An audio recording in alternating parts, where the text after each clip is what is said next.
నువ్వెందుకయ్యా ఇక్కడ, నువ్వెందుకున్నావు, ఎల్లప్పుడు నన్ను కొడతానే ఉంటావు కదా తాగి, ఈరోజు ఆగలేవా అని అంట కాదు. ఒక్కసారి ప్రేమతో భార్యలుగా భర్తలకు ప్రేమతో చెప్తే వింటారండి. ఎందుకంటే నరుడు ఒంటరిగా ఉండుట ఇష్టం కాదు. దేవుడు ఖచ్చితంగా ప్రణాళికబద్ధంతోనే ఒక పురుషుని స్త్రీని కలిపారు కాబట్టే కదా ఒక మంచి మెరాకిల్ అనేది జరుగుతుంది. అట్లా ఏమి లేకోకుండా మనకెందుకు వచ్చిందిలే అన్నట్టుంటే శ్రమ శోధన అనేది పెరిగిపోతూ ఉంటుంది. ఫ్యామిలీస్లో మనం ఉన్నప్పుడు ఒక ఫ్యామిలీగా మనం ప్రార్థన చేయాలి. ఎల్లప్పుడు ఒక ఫ్యామిలీ ప్రేయర్ అనేది కుటుంబంగా తల్లి తండ్రి పిల్లలకు కూడి నైట్ కానీ మార్నింగ్ లేవగానే ప్రార్థన చేస్తే శ్రమలు అనేది మన వైపు రావు. గృహం చుట్టూరు ఈ ఒక పునాది వేస్తున్నారు కాబట్టి ఈ ఒక గృహం చుట్టూరు దోతలు అనేది ఉంటుంది. ఇప్పుడు మనం ప్రార్థన చేస్తే ఎన్నో శ్రమల శోధనలు వస్తూ ఉంటాయి. అన్నిటికీ నిలబడితేనే ఖచ్చితంగా దేవుడు మనకి సొల్యూషన్ అనేది ఇస్తాడు. అట్లా ఏం కాకుండా అమ్మో ఈ శోధన నాకు వచ్చేసిందంటే ఆ గాడిద ఎప్పుడో చచ్చిపోతూ ఉండేది, కానీ దులిపేసుకుంది, షేక్ చేసుకుంటా పైకి వచ్చిందంటే ఏ మట్టి అయితే ఆ ఒక గాడిద మీద పడేయాలని చూస్తుంది అదే మట్టి మీద నిలబడిందంటే దేవుడు ఎంత ఆశీర్వాదకరంగా ఆ ఒక గాడిద ఉంచాడు. గాడిదకి మాటలు రప్పించిన దేవుడు మన దేవుడు. ఆనాడు చేసిన దేవుడు ఈనాడు కూడా చేయగలడు. మనకి ఏది నోరులు లేవని ఎవరు అనుకోవద్దు. ఖచ్చితంగా దేవుడు మనకి నోరులు ఇస్తాడు. జ్ఞానం లేదని ఎవరు అనుకోవద్దు. సొలొమోనుకు ఆనాడు జ్ఞానం ఇచ్చాడు, ఖచ్చితంగా మనకు కూడా ఇస్తాడు.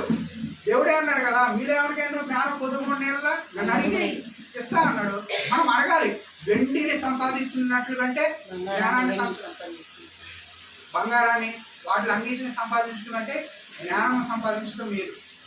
కానీ మనం నిరీక్షణ ఉంచాలి, విశ్వాసంతో ముందుకు సాగాలి, ప్రేమతో నిరీక్షణ కలిగి మనం జీవిస్తే దేవుడు ఖచ్చితంగా మన జీవితాల్లో మన కుటుంబ జీవితాల్లో ఆశ్చర్య కార్యాలు చేదురుగాక.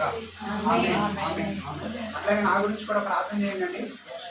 10th క్లాస్లో అసలు నేను ఫెయిల్ అయిపోదన్న వ్యక్తిని, అసలు ఎందుకు పనికిరాని వ్యక్తిని. మనకేంటంటే కుక్కలో కోడిపిల్లల మీద ఎక్కువ ధ్యాస ఉండేది, ఎవరు లేని జీవాల మీద. అవి అంటే చాలా ఇంట్రెస్ట్. చదువు పోయా అంతా పోయింది. కానీ ఏదైతే నేను వదిలేద్దాం అనుకున్నానో 9.5 దేవుడు దయచేశాడు నాకు. 10th క్లాస్లో 95% దయచేశాడు. అట్లాగే అయిపోయింది. ఇంటర్మీడియట్లో బైపీసీ తీసుకున్నా. నీట్లో ఫ్రీ సీట్ రావాలని మీరందరూ కూడా ప్రార్థన చేశారు. మీ అందరికీ థ్యాంక్ యూ సో మచ్. కానీ దేవుడు మనం అనుకున్నది ఎప్పుడు ఇవ్వడం. ఆయన ప్రణాళిక వేరు, ఆయన చిత్తం వేరు. కానీ దేవుడు ఏం చేశాడంటే అగ్రికల్చర్ బీఎస్సీలో తీసుకెళ్ళాడు. Degree 4 years. మీ అందరికీ తెలుసు. కేఎల్ యూనివర్సిటీలో అగ్రికల్చర్ బీఎస్సీ కూడా అయిపోయింది. మొన్నే శనివారం గ్రాడ్యుయేషన్ కూడా డిగ్రీ పట్టా ఇచ్చారు. తాతగారు కూడా వచ్చారు. అనుకున్న విధంగా బాగా జరిగింది. ఇప్పుడు మనం అనుకున్నది ఒక్కటైతే అక్కడ జరిగింది ఒకటి. నీటిలో ఫ్రీ సీట్ వచ్చి ఒక పేషెంట్లకి సేవ చేసే ఒక డాక్టర్గా అని మనం అనుకున్నాం, ప్రార్థన చేసాం.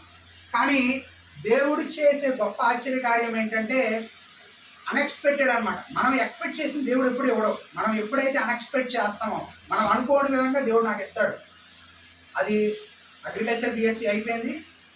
ప్లేస్మెంట్ కూడా వచ్చేసింది నాకు బెంగళూరులో. సో బెంగళూరు జాబ్ ఇక్కడ మన కృష్ణా జిల్లాలో ఇక్కడే ఉండి దగ్గర ఊర్లు వెళ్ళి ఫీల్డ్ విజిట్ చేస్తూ రైతులతో కలిసి మాట్లాడాను. కానీ అగ్రికల్చర్ బీఎస్సీ అవ్వకముందే దేవుడు నాకు ప్లేస్మెంట్ ఇచ్చాడు. ఒక 6 నెలలు, రేపు December 5కి 6 నెలలు అయిపోతుంది. కానీ ఏంటో మరి అనుకోని విధంగా అసలు నాకు చదువు వద్దు అనుకున్న వ్యక్తి నేను జాబ్తో ఆపేద్దాం, పేరెంట్స్ని చూసుకోవచ్చు, ఇట్లా సంఘానికి సహవాసానికి సహకారంగా ఉండే వ్యక్తి నేను అనుకున్నా. కానీ దేవుడు ఏం చేశాడంటే యూకే జర్నీ స్టార్ట్ చేశాడు హయ్యర్ స్టడీస్కి. అంటే ఇప్పుడు మాస్టర్స్ డిగ్రీ చేయడానికి మొన్న సెప్టెంబర్లో మొదలు పెట్టానండి. రేపు December 25వ కల్లా వీసా రావాలని ప్రేయర్లో పెట్టండి మీరు. దైవ చిత్తం అయితే నా ఒక కోర్స్ అనేది అప్లైడ్ ఫుడ్ సేఫ్టీ, అంటే ఇప్పుడు ఆహారం మీద నేను చదువుతాను అనమాట యూకేలో. సో ఆ కోర్సు January 13వ స్టార్ట్ అవుతుంది. 2025 January 13వ. January 1st వీక్లో నేను వెళ్ళాలి యూకే ఫ్లైట్ జర్నీ. సో దాని గురించి మీ అందరు ప్రార్థన సహకారం నాకు కావాలని నేను కోరుతూ ఈ ఒక చిన్న మాటలు దేవుడు దీవించి ఆశీర్వదించుగాక.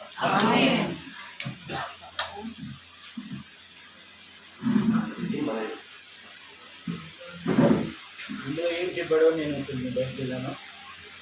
అది ఏదైనా ప్రార్థించింది. అందరూ కూడా చదువులో శుద్ధపప్పు ఆయన చెబుతున్నారు. ఆ కాలేజీ ప్రిన్సిపాల్ కూడా ఈ పేరెంట్స్ని పిలిచి ఇంటికని తిట్టారంట. కానీ చెప్పుకోకూడదు.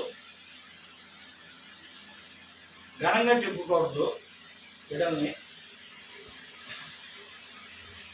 తెల్లవారుజాను 3ంటికి లేచి కన్నీరు గారికి ప్రార్థన చేస్తుంది పాప.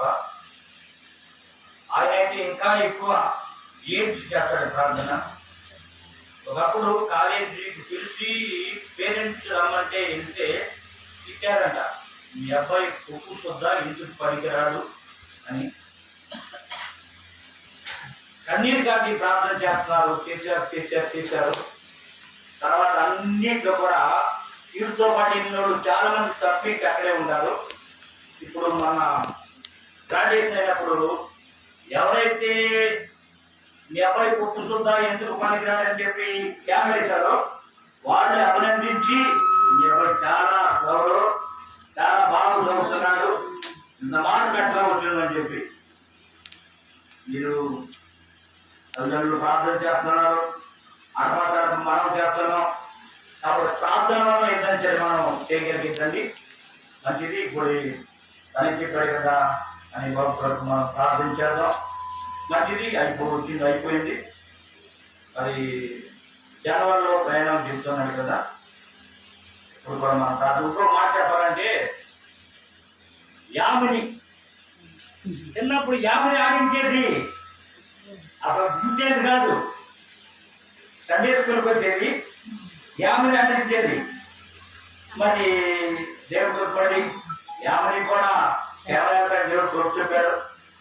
చెప్పాలంటే యామిని స్టూడెంట్ అనుకోవచ్చు. ఇది కూడా మరి దేవుడు కృప. ప్రార్థన చేద్దాం. ప్రార్థన చేయండి. కింద ప్రార్థిస్తుంది.